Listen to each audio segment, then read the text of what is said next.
Welcome. I'm so glad that you're here. Today's video is all about sensation tracking, which is one of my favorite tools. We're going to talk about what it is, how to do it. We're going to have an experience of it together here now, and we're going to talk about how you can use this in your day-to-day life. This video, along with all the videos on my channel, hi, I'm Michaela. This is Coaching with Michaela. Welcome. All these videos are all about increasing your self-awareness, increasing your self-compassion, and providing you with tools that are really practical that you can use in your life to experience greater empowerment, to coach yourself, to be a better friend to yourself, so that you can live with greater integrity and really experience more ease, more joy, the yummy stuff, and really live more and more from a place of presence. So I did a video recently on this 4-part system that I talk about, where we're checking in with our breath, our body, our emotions, and our thoughts. And the body part of that whole system is one that I think a lot of us are kind of unfamiliar with. We don't check in with our bodies that much. The most we pay attention to our bodies might be if we're injured, or if we're hungry, or if we're feeling a little critical of our bodies, which it's not always that helpful. And sensation tracking is this whole other way to relate to your body. It's deeply about curiosity, and it's also about compassion. It comes from somatic psychology, which is somatic is this subjective experience of your body. Rather than the objective of kind of how a doctor might view your body, this is the subjective experience of your body. So what it feels like to be in your body, what an emotion feels like in your body, what a thought feels like in your body, what an activity feels like in your body. And so many of us don't really pay that much attention to our bodies. And some of that is actually like pretty legit. Like, it makes sense because we store discomfort in our bodies. We kind of squirrel it away so that we don't have to process it on the emotional or mental plane, or even the physical plane, because we don't quite know how to sequence it through. That's the phrase that we use in somatic psychology, is sequencing something through. Rather than it getting stuck and trapped in the system, we move it through. And there's different, methods for that. Maybe it's like a dance therapy, maybe it's more of a natural body movement, maybe it's even partnered exercises, pushing, or whatever it might be. But the body stores a lot. And so I think, especially as adults, part of why we'll tend to numb out to our bodies is because there's some stuff in there. There's some, like, it's a lot. It can feel like too much to be aware of all at once. So as a big caveat, as we discuss this more and try it out together, be gentle with yourself. If you start to get overwhelmed at any point as you're tuning in to your sensations, just zoom out, zoom your awareness out, bring your visual attention to the space around you, your auditory attention to the space around you. Notice what you hear, notice what you see. You can even notice what you smell, right? Kind of ground yourself more in the present moment and shift your attention from the deep nuance of the body. Because if it gets to be too much, that's how you kind of titrate. You zoom out. Something I want to say that feels kind of deep, but I'm really into depth. And if you're watching this channel, you probably are too. So it's about to be Mother's Day here as I'm filming this. And I think that there's this whole parent-child relationship that's really interesting to think about when it comes to our relationship with the inner parts of ourselves, and especially our body. And oftentimes we'll internalize the dynamic we had with our parents, and then we'll do that with ourselves and with parts of ourselves, right? This is parts work, this is inner child work. We know this, we love it, awesome. When it comes to sensation tracking, did I say that right? Sensation tracking, yes. When it comes to sensation tracking, part of the gift. Because so often we think if we're going to go in and bring our awareness, we're going to do something. There's going to be very active, very like doing things to our thoughts or to our emotions and like changing them for the better. And it's very active and very like making things happen. But part of the beauty of sensation tracking is that it's really more about being present. And to loop it back to the parent-child dynamic, so often my sense is, and this is what I've noticed for myself and what I've noticed for my clients over the last decade or so, is that so often what that child part wants, or what that actual child that we were once upon a time wants, is presence. They want to feel like someone's really paying attention to them and acknowledging them and being present with them, with what they're feeling, with what they're doing, with what they're sharing. And presence is really powerful, not only for healing, but also just for enjoying life.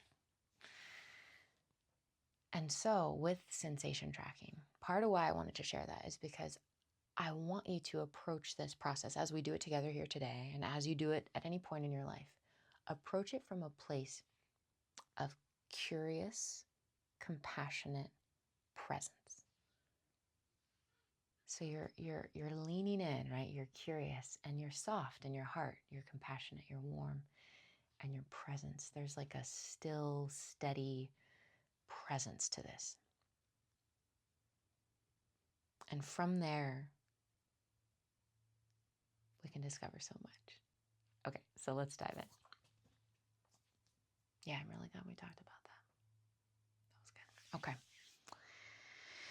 So we're going to do a little check-in, a little sensation tracking before I dive into more theory about it. And then I'm going to talk more about the different types of sensations we can look for, and we'll dig in a little bit more. But let's just have a little experience together first. So I'm going to get a little bit more comfortable. Okay, so you can do this anytime, right? There's the very casual sensation tracking where you're just on the go and you're just like noticing what you feel in your body. That's the basic, is like, what's going on in my body? Tightness, heaviness, expansion, light, just like what? But if you want to do a slightly more thorough check-in, you can close your eyes and get still. So that's what we're going to do together right now. So if it's safe to do so, you can close your eyes. If you'd like to, you can rest your hands on your body. Sometimes I like to kind of rest my hands just on my stomach for a bit. And then if there's areas that I'm noticing a lot of sensation, I'll move my hands there. Just since there's so many nerve endings in our palms, putting our hands in a certain place helps bring our awareness there. So a little hot tip there for you. Closing the eyes if it's safe to do so. Just bring your attention to your body.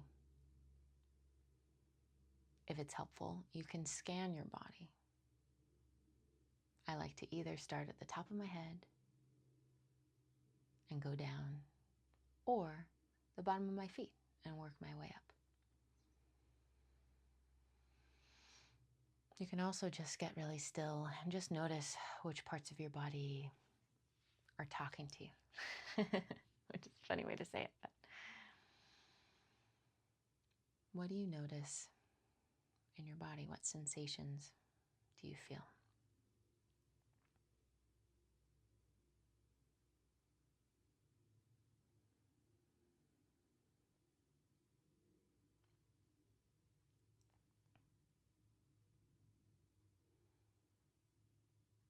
And once you find a sensation or a part of your body, a location of a sensation, just be with it for a little bit. Just notice it. Bring that curious, compassionate presence.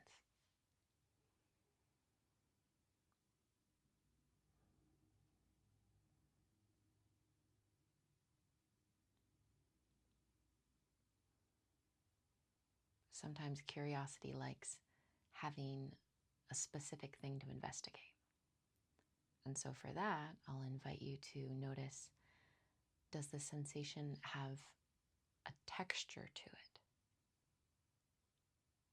Does the sensation have a color or temperature to it? Is it light or dense? Is it still or active? Is it moving in any direction, pulling down, lifting up, swirling?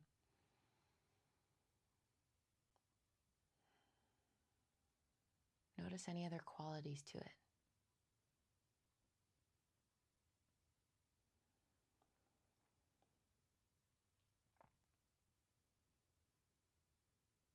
And you don't need to change it. You don't need to fix it. You're just being with it as it is.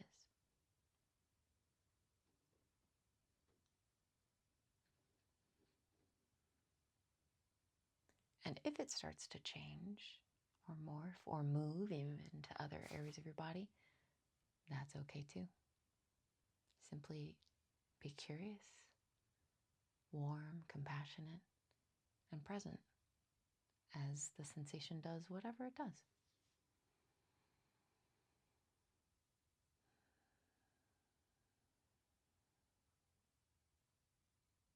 Cool. When you're done, or you feel ready, you can open your eyes if they aren't already open. That was cool. So I was aware of a sensation in my shoulder. I've been dealing with some tension in my front shoulder. And some of that's mechanical. I've been doing lots of computer work. But some of it feels like there's other dimensions to it, right? There's extra stickiness there. Maybe some fear, maybe some anxiety, maybe some grief, some protecting, pulling in, right?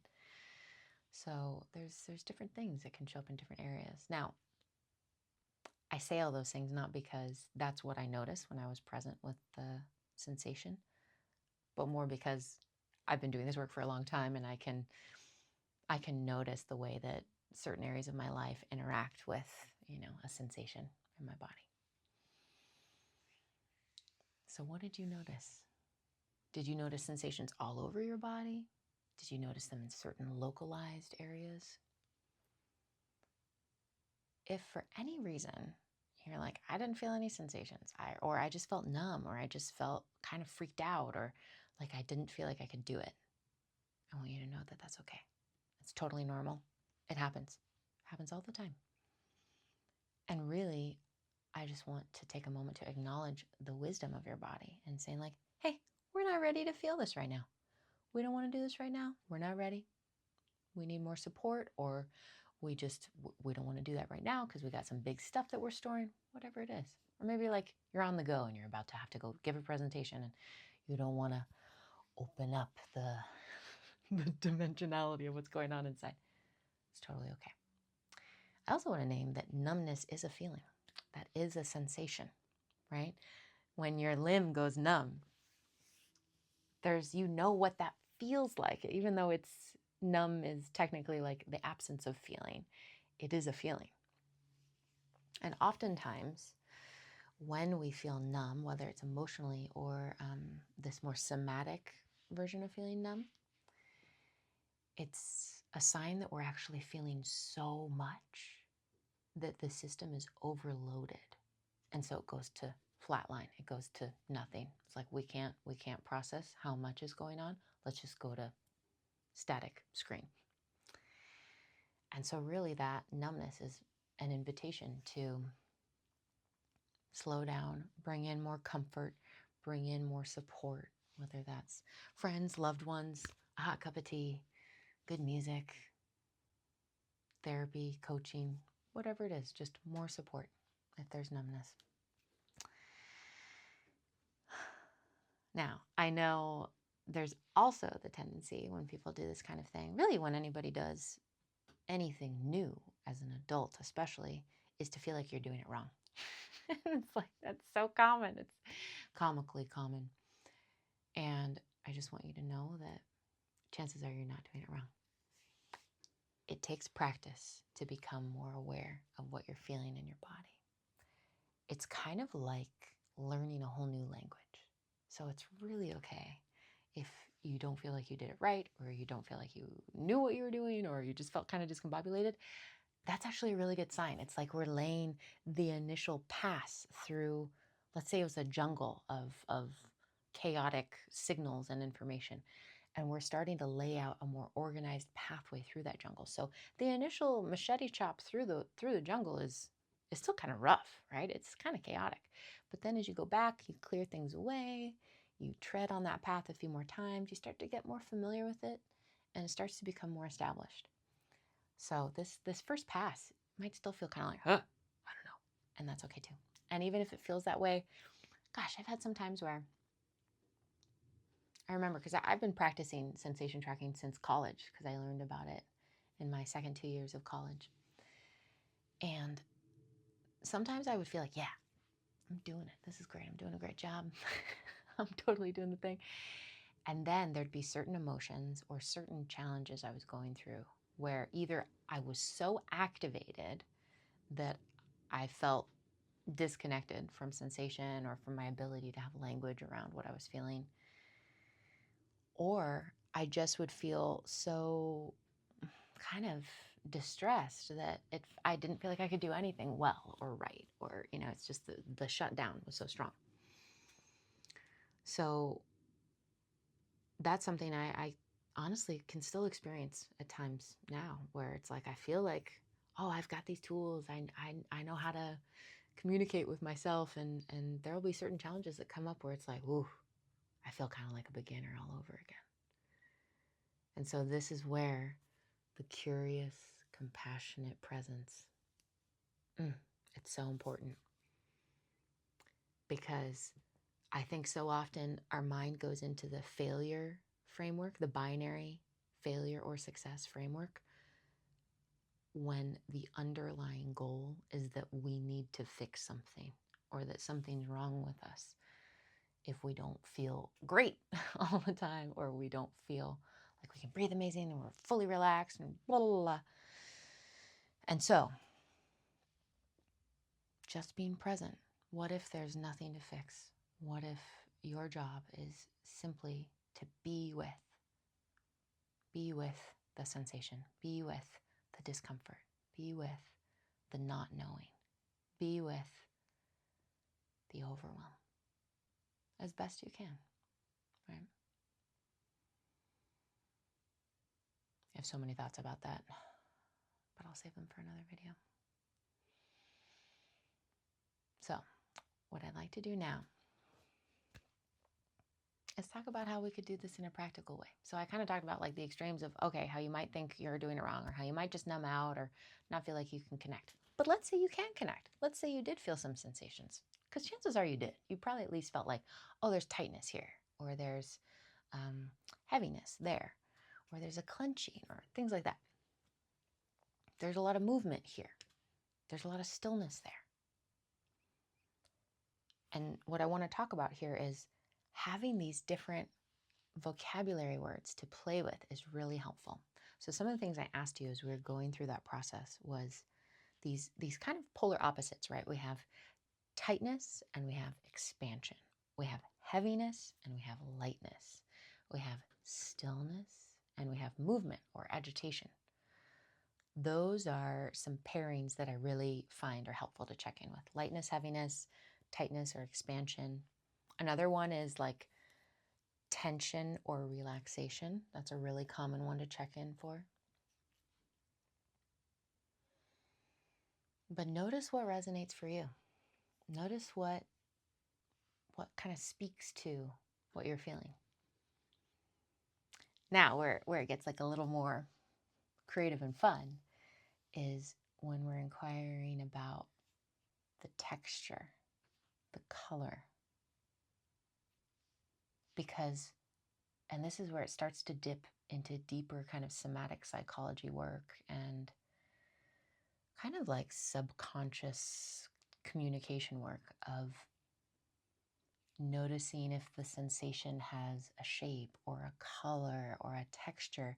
Like what I noticed in my shoulders, I was doing that was it felt very metallic and heavy and hard, cold, hard, metallic. And I was like, oh, that's really interesting. I don't really know what that means. Might mean something, might not mean anything. I was just being really present with it, right?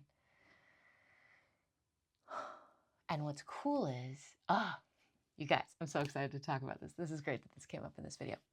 What's cool is when we start to get those visual representations, we're basically starting to communicate with our subconscious, because those visual representations are symbols. And our subconscious speaks to us in symbols, like dreams, right? Or other patterns that we notice, right? Subconscious speaks in symbols rather than whatever language you speak. And so the symbol, right, of hard, metallic, the cool thing is I don't even have to understand what that symbol is about, what that means, to have my own creative insights on, how would that symbol of a metallic shoulder joint like to evolve? What would create more ease and expansion and relaxation in that area? And it's like my mind naturally goes to, it wants to be warm and like become like flesh again, right? Like alive and juicy and like a beautiful joint, and the muscle tissues and fibers all around it, and all the connective parts and the fluids and like all of that. Like I imagine it kind of coming back to life, and like that feels so beautiful. That's this like beautiful symbol of like, okay, that's what that's needing. It's needing more kind of juice and movement and aliveness, warmth.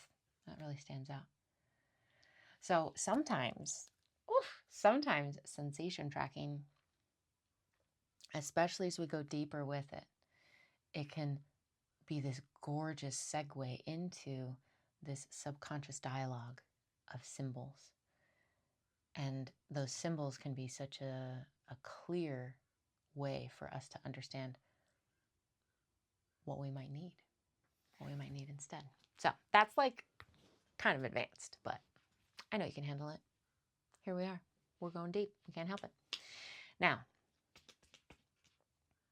I'd like us to do another body scan, but this time I'd like you to think about something, some specific incident or feeling state.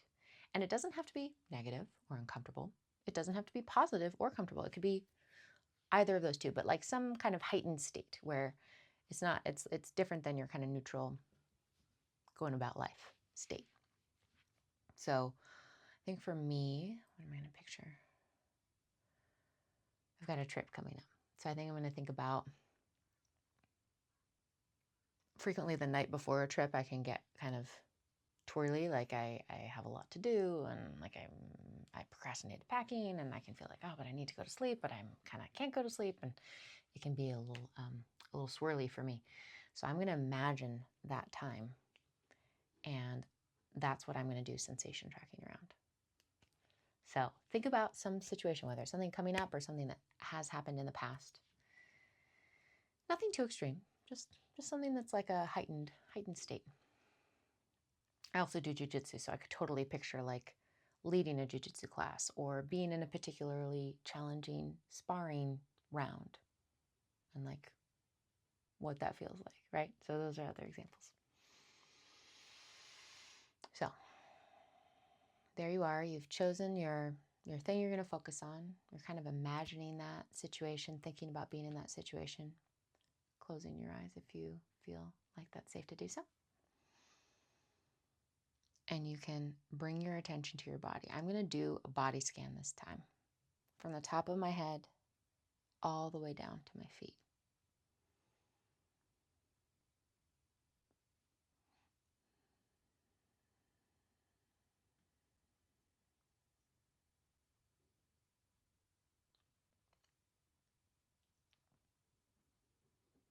If you notice as you're scanning down that there's a certain area that catches your attention, don't force yourself to keep scanning down in the body. You can stay with what you notice and either do the rest of the scan later or just stay present with what caught your attention. If it feels like a whole body experience, be present with that. But notice, where do you feel a specific sensation? And what is the quality of that sensation? Tightness, heaviness, expansiveness, lightness, stillness, movement.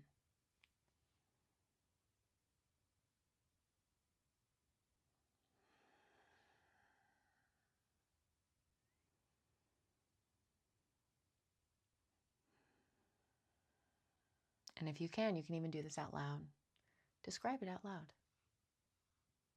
I notice this kind of swirling feeling right around my shoulders and chest.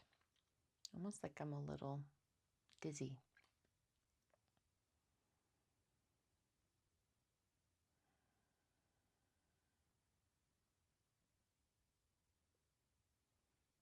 And if you want to take it a little deeper, or it feels like it resonates for you, notice the color. If this sensation had a color, what would it be?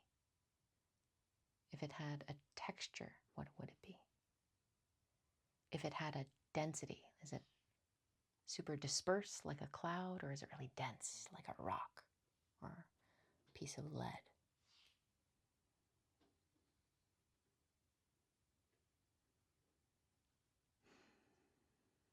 You might notice I feel it myself naturally breathing a little deeper, almost wanting to yawn.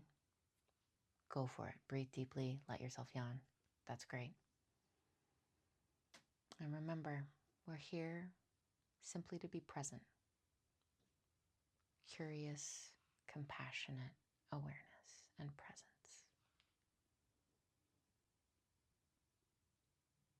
And now here's the bonus that I want you to take with you when you do this out there in the wild, and specifically when you're addressing a heightened state. First, take this time to get present, which is what you've done right now. You can keep your eyes closed as we do this. And once you feel like you're really present with what's going on, you can ask yourself, what do you need? And you're really speaking to that sensation, to that part of you. What do you need from me? And it might answer you in words very directly. It might answer you with images. It might answer you with specific sensations. It might answer you in a feeling. But just notice whatever comes up. You might be surprised. So, tuning in, noticing the sensations. What do you need from me? What do you need right now?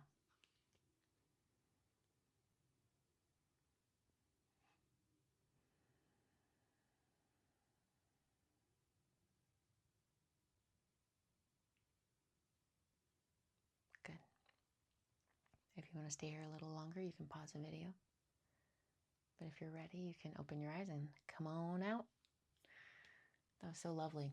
I noticed for myself that I felt this kind of spinning thing happening. And when I asked what that part needed or what I needed, it was this really vivid visual of these like loving maternal, paternal hands kind of on my arms, more from behind, right? Just like placing them on my shoulders and just like steadying me. And I was like, oh, I can't really like ask somebody to do that right now. I'm alone at home. But I was like, but I could picture that. I could imagine what that feels like, and I could make it really vivid. And so that's what I did. I just imagined it in my mind's eye of that feeling. Somebody like steadying me. And it was really nice. It was like, wow. So maybe you had something very specific and clear like that. Maybe it was like, ooh, I need water, or I need to have a conversation with my friend who loves me so much. Or I don't quite know what I need yet, but I'd like you to check in on me again soon. That's a common one. I get that a lot. My clients do too. I'm like, ooh, not sure yet, but you being present with me and checking in on me, I know that's good. I know I want more of that. So really, zooming out here, let's just take a moment for you to notice, how do you feel right now, right? We've been checking in with our sensations specifically, But I'd like you to check in with your emotional state and your mind a little bit now, because a lot of times, right, it's all a big system and it's all connected. And when we're doing these kind of dialogues and getting present with the body and with the sensations in the body, that often will create shifts in our emotional state, in our mental state. And I just want to name that sometimes these body presencing moments can stir things up. And that's part of why we avoid it, right? And I kind of addressed that at the beginning. Because part of the beauty of being present with ourselves is that we, these deeper parts of us, feel safe enough to start to kind of let things out and let things move through. And that can mean that things get kind of stirred up. And so if you feel some shifts in your thinking or your heart, that's normal. That's okay. If you need a little extra comfort and support, I'd really recommend doing some tapping. You can even just watch my how to tap video. I'll link it below in the description. But just a little round of tapping can be a great way to kind of soothe any ruffled feathers of your system. Even just literally what I'm doing right now feels really good. And you might also notice that you feel better, that you feel like everything's brighter and clearer, and you feel more present and alive. So just notice that. If you'd like to share what you notice after doing all these check-ins, like if you feel like it stirred things up for you, I want to know. If you feel like it settled things and kind of smoothed things out for you, I'd love to know that too. But really, part of why I'm so passionate about sensation tracking is because it's a way for you to be empowered to communicate with yourself, to communicate with your subconscious, but also to be a good friend to yourself. Sensations, they don't have the same associations with them that emotions do. I think it would probably be pretty easy for any of us to be given a list of emotions and to categorize them as uncomfortable and comfortable, or bad, bad and good.